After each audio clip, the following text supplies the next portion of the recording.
តុការណ៍មួយបានធ្វើឲ្យមានការភ្ញាក់ផ្អើលដោយសារតែស្រីចិត្តកំណាចម្នាក់បានធ្វើទរណកម្មក្រៅប្រព័ន្ធច្បាប់ទៅលើក្មេងកំព្រាម្នាក់ទើបតែមានអាយុ12ឆ្នាំដោយសារតែក្មេងកំព្រាម្នាក់នេះបានលួចយកនំមួយកញ្ចប់តម្លៃ500រៀលក៏ត្រូវបានស្ត្រីដែលជាម្ចាស់ទ្រព្យចាប់វាយធ្វើទរណកម្មដោយសត្វធាតុរហូតសន្លប់បាត់បង់ស្មារតី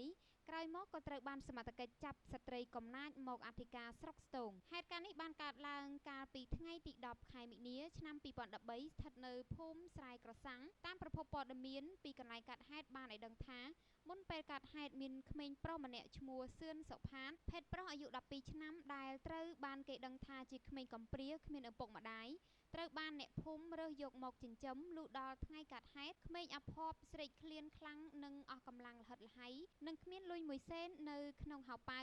ក៏បានឡើងទៅលើផ្ទះរបស់ស្ត្រីម្នាក់ឈ្មោះបយវ៉េត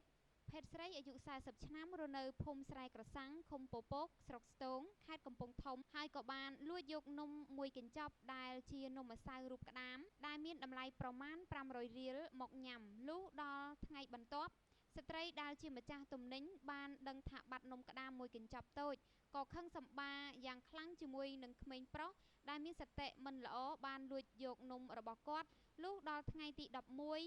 ខែមិនិនាឆ្នាំ2013ស្ត្រីឈ្មោះបយវ៉េតបានជួបនឹងក្មេងកំព្រារូបនោះក៏បានចាប់វាយធ្វើទរណកម្មវាយដោយដងកណ្ដោបរហូតដល់ក្មេងនោះសន្លប់បាត់ស្មារតីហើយក៏អូសក្មេងនោះបណ្ដើរមករកផ្ទះរបស់ម្ដាយចិញ្ចឹមរបស់ក្មេងកំព្រាក្រោយមកបានប្រជាពលរដ្ឋទៅភ្នែកនឹងការប្រាអំពើហិង្សាទៅលើក្មេងកំព្រារូបនោះក៏បានរាយការណ៍មកសមត្ថកិច្ចនៃអធិការដ្ឋាននគរបាលស្រុកស្ទងអ្នកស្រីឈ្មោះបសូយអាយុ45ឆ្នាំត្រូវជាម្ដាយចិញ្ចឹមបានឲ្យដឹងថាក្មេងជនរងគ្រោះឈ្មោះសឿនសុផាតជាក្មេងកំព្រាគ្មានឪពុកម្ដាយត្រូវបានគាត់រើសយកមកចិញ្ចឹមតាំងពីតូចរហូតមកដល់ក្មេងនេះមានអាយុ12ឆ្នាំថ្ងៃកើតហេតុគាត់បានឲ្យកូនចិញ្ចឹមរបស់គាត់ទៅឃ្វាលក្របី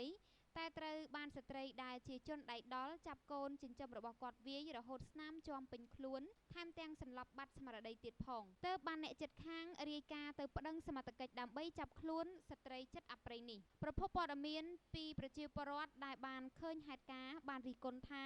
គ្រាន់តែជនរងគ្រោះបានឡើងទៅលើផ្ទះរបស់ស្ត្រីដែលជាផ្ទះលក់អីវ៉ាន់ចាប់ហួយហើយយកនំមកញ៉ាំដែលមានតម្លៃត្រឹមតែ500រៀលសោះមិនគួរណាហ៊ានធ្វើបាបវាយក្មេងនោះឲ្យរបួសពេញខ្លួនបណ្ដាលឲ្យសន្លប់ទៀតផងដូច្នេះសំណូមពរឲ្យសមត្ថកិច្ចដែលជាអ្នកអនុវត្តច្បាប់ដាក់ទោសស្រីចិត្តកំណាចនេះឲ្យធ្ងន់ដើម្បីកុំឲ្យជាគំរូដល់អ្នកដទៃទៀតនិងជាការគ្រប់គ្រងការពារសិទ្ធិកុមារនៅក្នុងព្រះរាជាណាចក្រកម្ពុជាផងដែរតាមការឲ្យដឹងពីលោកអនុសេនីយ៍ឯកវ៉នសុភ័ណ្ឌអធិការរងទទួលយុត្តិធម៌បានឲ្យដឹងថា